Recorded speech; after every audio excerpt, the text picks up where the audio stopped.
Hello दोस्तों, स्वागत है आपका एक और नए वीडियो में। मैं आपका दोस्त संतोष पंत आप लोगों को मेडिकल बिलिंग और कोडिंग सिखा रहा हूं और उम्मीद करता हूं कि मेरे जो वीडियोस मैं आपके लिए बना रहा हूं इससे आपको ज़रूर मदद मिल रही होगी अपनी नॉलेज बढ़ाने में। और आप जो आपकी जॉब कर रहे हैं इसमें भी आपको काफ़ी हेल्प मिल रही होगी चीज़ों को समझने में। तो आज हम अपने चैप्टर 21 पे आ गए हैं, जिसके ऊपर मैं आपको बताने वाला हूँ न्यू और इस्टेब्लिश पेशेंट की बिलिंग के कोड्स क्या होते हैं। इससे पिछले वीडियो में मैंने आपको बताया था कि न्यू और इस्टेब्लिश पेशेंट्स के रूल क्या होते हैं और क्या चीज़ों को ध्यान में रखकर ये डिसाइड किया जाता है कि पेशेंट न्यू होगा या इस्टेब्लिश। आज मैं उनके बिलिंग कोड्स के बारे में आप लोगों को बताऊंगा, क्योंकि जब हम फिजिशियन बिलिंग करते हैं इसमें new and establish CPT code जो होते हैं हमारे ऑफिस विजिट सबसे ज़्यादा बिल होते हैं और ऑलमोस्ट एवरी क्लेम में हमारे ये सीपीटी कोड यूज़ होते हैं। तो अगर हमें इन कोड्स की आइडेंटिफिकेशन होगी तो हमको इनको समझने में, इनके डिनाइल्स को समझने में, इनकी बिलिंग को समझने में बहुत आसानी होगी। इसलिए मैं इस वीडियो को आप लोगों के साथ शेयर करना चाहता हूँ। तो चलिए अपने चैनल को स्टार्ट करते हैं अपने इस वीडियो को। और अगर आपने सब्सक्राइब नहीं किए हैं अभी तक तो सबसे पहले आप सब्सक्राइब कर लीजिए, क्योंकि आपको बहुत ही अच्छे अच्छे वीडियो आपको इस चैनल पे मिलने वाले हैं। तो चलिए स्टार्ट करते हैं। ये चैप्टर हमारा थोड़ा लंबा हो सकता है, क्योंकि इस चैप्टर में बहुत ही इंपॉर्टेंट टॉपिक हम डिस्कस करने वाले हैं फिजिशियन बिलिंग के बारे में, जो कि फिजिशियन बिलिंग में बहुत ज़्यादा यूज़ होता है। अब हमें पता चल गया है कि न्यू पेशेंट्स कैसे आइडेंटिफाई किए जाते हैं। अगर आपने वो अभी तक वीडियो मेरा नहीं देखा है तो इससे पहले जो चैप्टर 20 है उस वीडियो को जाकर देख लीजिए, आपको पता चल जाएगा कि न्यू पेशेंट्स को कैसे आइडेंटिफाई करते हैं। अब न्यू पेशेंट्स की बिलिंग किस प्रकार से होती है, इनमें कौन से सीपीटी कोड बिल होते हैं, वह मैं आपको इसका ओवरव्यू दे देता हूँ। पहला जो कोड है हमारा CPT 99202 कोड है। 99 सीरीज जो होती है इवोल्यूशन मैनेजमेंट की होती है। इसमें 99202 जो हमारा CPT कोड है उसका डिस्क्रिप्शन होगा स्ट्रेट फॉरवर्ड MDM, मीन्स कि straight forward medical decision making है। मीन्स जब डॉक्टर के पास पेशेंट गया तो डॉक्टर को ज़्यादा रिव्यू नहीं करना पड़ा, उसे तुरंत देखते समझ में आ गया और स्ट्रेट फॉरवर्ड उसने अपना डिसीजन लिया। जो हमारी कंसल्टेशन थी वो 15 से 29 मिनट्स तक चली। दैट मीन्स कि कम से कम उस कंसल्टेशन में 15 मिनट स्पेंड हुए डॉक्टर के और 29 मिनट मैक्सिमम काउंट हुए। तो यह जो कोड्स होते हैं इवैल्यूएशन मैनेजमेंट के जो कोड्स होते हैं, ENM के ऑफिस विजिट्स होते हैं या हॉस्पिटल के कोड्स होते हैं। ENM के कोड जो होते हैं ये मेडिकल डिसीजन मेकिंग टाइम और काफ़ी अदर और चीज़ों से डिपेंड होता है कि हम कौन सा कोड चूज़ करेंगे, और ये मेडिकल कोडिंग का बहुत ही इंपॉर्टेंट चैप्टर होता है। बिलर्स के लिए इजी है कि ज़्यादातर हमारे जो फिजिशियन होते हैं वो सुपर बिल के ऊपर मार्क कर देते हैं आपने कौन सा सीपीटी कोड चूज़ करना है, बिल करना है। पर कोडिंग के पॉइंट ऑफ व्यू से बहुत ही डिफिकल्ट है इन कोड्स को निकालना। तो ये कैसे निकाले जाते हैं, कैसे जज किया जाता है कि इसकी मेडिकल डिसीजन मेकिंग कैसे डिसाइड हुई है या इस पेशेंट की हिस्ट्री क्या है और इसका ओवरव्यू कैसे किया गया है, तो ये मैं आपके कोडिंग के चैप्टर जब आपको सिखाऊंगा तब मैं उसमें आपको बताऊंगा। अभी बिलिंग के पॉइंट ऑफ व्यू से आपको स्ट्रेट फॉरवर्ड समझ लेना है कि अगर स्ट्रेट फॉरवर्ड MDM लिया गया होगा इसीलिए 99202 CPT को मार्क किया गया है, और जो कंसल्टेशन टाइम होगा वो 15 से 29 मिनट्स होगा। एक कोड 99201 भी काफ़ी होता था पहले, लेकिन ये इस 2020 से ये CPT कोड डिलीट हो गया है, तो 99201 को हम यहाँ पे मेंशन नहीं कर रहे हैं। अगला कोड है 99203 low level medical decision making 30 to 45 minutes of consultation. इसमें लो लेवल का मेडिकल डिसीजन मेकिंग लिया गया है डॉक्टर के द्वारा और 30 to 45 मिनट्स का टाइम स्पेंड किया गया है। 99204 moderate level medical decision making 45 to 59 minutes of consultation. Means कि मॉडरेट लेवल का एक मेडिकल डिसीजन मेकिंग लिया गया है डॉक्टर के द्वारा और उसमें काफ़ी चीज़ें रिव्यू की गई हैं और ये समझा गया है कि ओके इसमें 45 मिनट लग जाएंगे सब रिव्यू करने में इन सब चीज़ों को। इसलिए यूजुअली 99204 CPT कोड होके मार्क होकर हमारे पास आता है बिलिंग में। और जो हाईएस्ट कोड है इस कैटेगरी का वो है 99205 high level medical decision making, जिसमें 60 मिनट से लेकर 74 मिनट्स तक कंसल्टेशन में स्पेंड हो सकते हैं पेशेंट और डॉक्टर के द्वारा।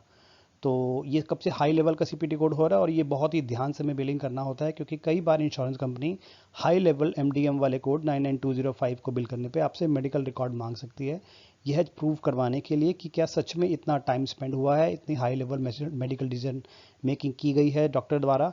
और कई बार इंश्योरेंस कंपनी आपके पास ऑडिट के लिए जब क्लेम्स आएंगे AR में, तो हो सकता है कि वो लेवल को कम करके बिल करने के लिए आपको कहे मेडिकल रिकॉर्ड रिव्यू करने के बाद, अगर ये अप कोड किया गया है कोडर के द्वारा।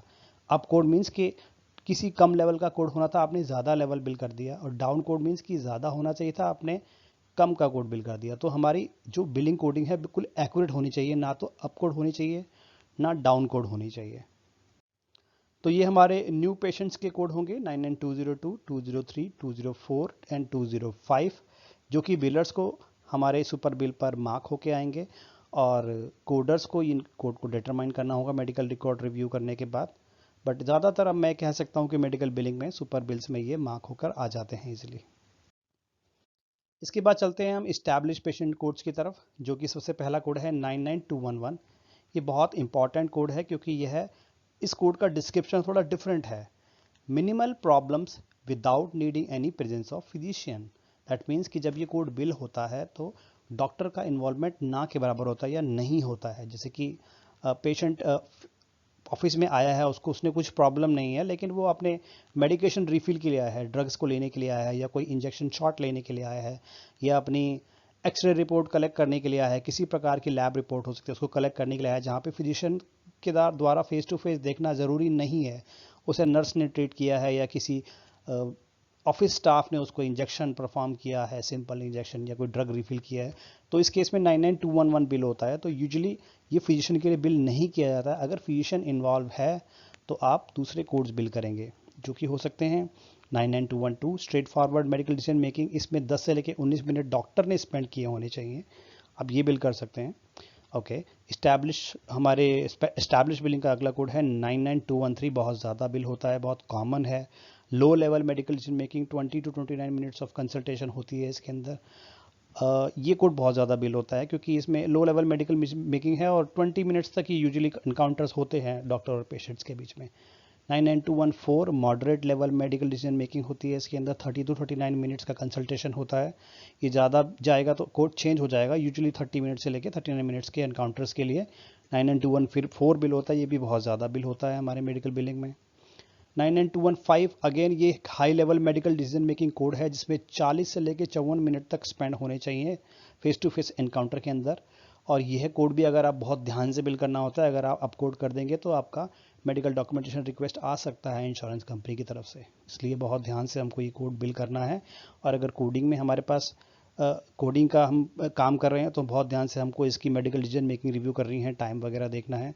और एआर में अगर हमारे पास आ जाता है तो हमको मेडिकल रिकॉर्ड अपने रिव्यू करवाने होंगे अपने कोडर से, या इंश्योरेंस कंपनी को सबमिट करने होंगे, तो इंश्योरेंस कंपनी आपको बताएगी कि आपने अपकोड किया है या डाउन ठीक बिल किया है आपने। ओके, तो ये मैंने आपको न्यू और इस्टेब्लिश पेशेंट के फिजिशियन के ऑफिस के कोड्स मैंने आपको बता दिए हैं, बट इसके अंदर एक बोनस टिप भी है आप लोगों के लिए, जो कि बहुत कम वैसे बिल होती है, लेकिन अगर आप बिलिंग कर रहे हैं अपने डॉक्टर को या अपने मैनेजर को, आप सजेस्ट कर सकते हैं इस चीज़ के बारे में। अगर ऐसा हो सकता है जिससे कि आपके फिजिशियन का रेवेन्यू बढ़ सकता है, वो होते हैं prolong service codes. Prolong service code क्या होते हैं? It is used and billed additionally when an E&M service is performed beyond the prescribed time of any CPT code। जैसे कि मैंने आपको न्यू और इस्टेब्लिश सीपीटी कोड के सीपीटी कोड जो मैंने बताए आपको, उनमें सभी कोड में एक टाइम का एसोसिएशन था कि आप 39 मिनट्स तक करेंगे तो इतना होगा, 44 मिनट तक करेंगे इतना होगा। अगर उन्हीं सीपीटी कोड्स में आप लेवल आगे नहीं बढ़ा सकते, दैट मीन्स कि अगर मेडिकल डिसीजन मेकिंग तो आपकी स्ट्रेट फॉरवर्ड है, ठीक है, या कह सकते हैं कि लो लेवल की है, लेकिन टाइम ज़्यादा स्पेंड हुआ है, तो आप टाइम के लिए आप एडिशनल कोड्स भी लगा सकते हैं, जिनका कुछ स्पेसिफिक फ़ी होता है, जो एडिशनल रिम्बर्समेंट रेवेन्यू डॉक्टर को आ सकता है। तो अगर आप कोडिंग के पॉइंट ऑफ व्यू से या बिलिंग के पॉइंट ऑफ व्यू से भी अगर आपके पास ये नॉलेज है, आपको पता है कि टाइम ज़्यादा स्पेंड हुआ है, डिसीजन मेकिंग आपकी सेम है, लेकिन आपका टाइम बढ़ गया है, तो आप एक एडिशनल एड ऑन कोड लगा सकते हैं अपने ऑफ विजिट के साथ एडिशनली, जिसके आपको अलग से पेमेंट आएगी।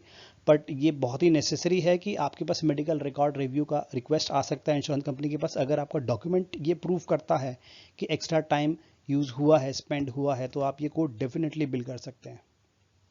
वो कोड है CPT 99415 prolong service beyond the highest time of the main code for the first hour. That means कि अगर एक कोड है उसका हाईएस्ट टाइम 39 मिनट्स है, लेकिन एक 1 आवर और ज़्यादा स्पेंड हुआ उस पेशेंट के साथ, वो कुछ भी रीज़न हो सकता है पेशेंट को किसी प्रकार का बोला गया कि चलिए अब टेस्ट करवा लीजिए, और वो टेस्ट परफॉर्म कंप्लीट नहीं हुआ, तो आपने टेस्ट नहीं बिल किया, लेकिन पेशेंट डॉक्टर फिजिशियन का टाइम स्पेंड हुआ, कोई भी रीज़न हो सकता है इसकी वजह से। अगर एडिशनल 1 आवर और स्पेंड हुआ है उस सीपीटी कोड के डिस्क्रिप्शन में जो टाइम लिखा हुआ है उसके एडिशनली, तो आप 99415 सीपीटी कोड एडिशनली बिल कर सकते हैं और इसका एक्स्ट्रा पेमेंट डॉक्टर को आएगा। और अगर 1 आवर से ज़्यादा और लग जाता है तो अतिरिक्त जितने भी 30 मिनट अतिरिक्त लगेंगे, एडिशनल 30 मिनट्स के लिए 99416 CPT कोड बिल हो सकता है, जिसकी भी अलग से एडिशनल पेमेंट डॉक्टर को आएगी। तो एटलीस्ट अगर आपका कांटेक्ट है फिजिशियन के ऑफिस के साथ में या फिजिशियन के जो ऑफिस मैनेजर है उसके साथ में, आप उनके साथ ये डिस्कस कर सकते हैं कि क्या ऐसी सिचुएशन आपके पास आती है जहाँ पर प्रोलॉन्ग सर्विसेज कोड हम बिल कर सकते हैं, और अगर आती है तो हमको ये कोड ज़रूर बिल करना चाहिए, क्योंकि ये एक एडिशनल रिम्बर्समेंट है, रिवेन्यू है डॉक्टर के लिए, जो उसे ज़रूर मिलना चाहिए अगर वो एक्स्ट्रा टाइम किसी पेशेंट के साथ स्पेंड कर रहा है। तो आज के लिए हमारा इतना ही चैप्टर होगा। मैं आपको दोबारा इसका सिनॉप्सिस दे देता हूँ वीडियो का। मैंने पिछले वीडियो में आपको न्यू और एस्टैब्लिश पेशेंट के रूल क्या होते हैं वो बताए थे, और इस वीडियो में मैंने आपको बताए हैं कौन से CPT कोड इन पेशेंट्स के लिए, न्यू एस्टैब्लिश के लिए यूजुअली बिल किए जाते हैं, जो आपके पास बहुत ज़्यादा बिलिंग के लिए आते हैं फिजिशियन बिलिंग में। तो आज की वीडियो के लिए इतना ही। नेक्स्ट मैं आपके लिए प्रिवेंटिव केयर के जो CPT कोड होते हैं उसका वीडियो बना रहा हूँ, आप लोगों के लिए लेके आऊँगा, बहुत ही जल्दी लेके आऊँगा। इस बार आप लोगों को ज़्यादा लेट नहीं करवाऊँगा।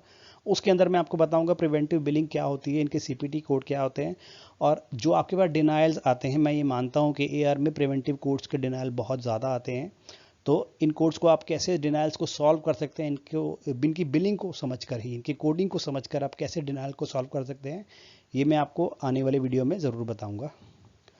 तो दोस्तों, अगर अभी तक आपने लाइक नहीं किया वीडियो को, ज़रूर लाइक कर दीजिएगा अगर आपको अच्छा लगा, कुछ नॉलेज मिली है इस वीडियो के साथ में, और बहुत ही जल्दी मैं ऐसे इन्फॉर्मेटिव और वीडियो आपके लिए लेके आऊँगा।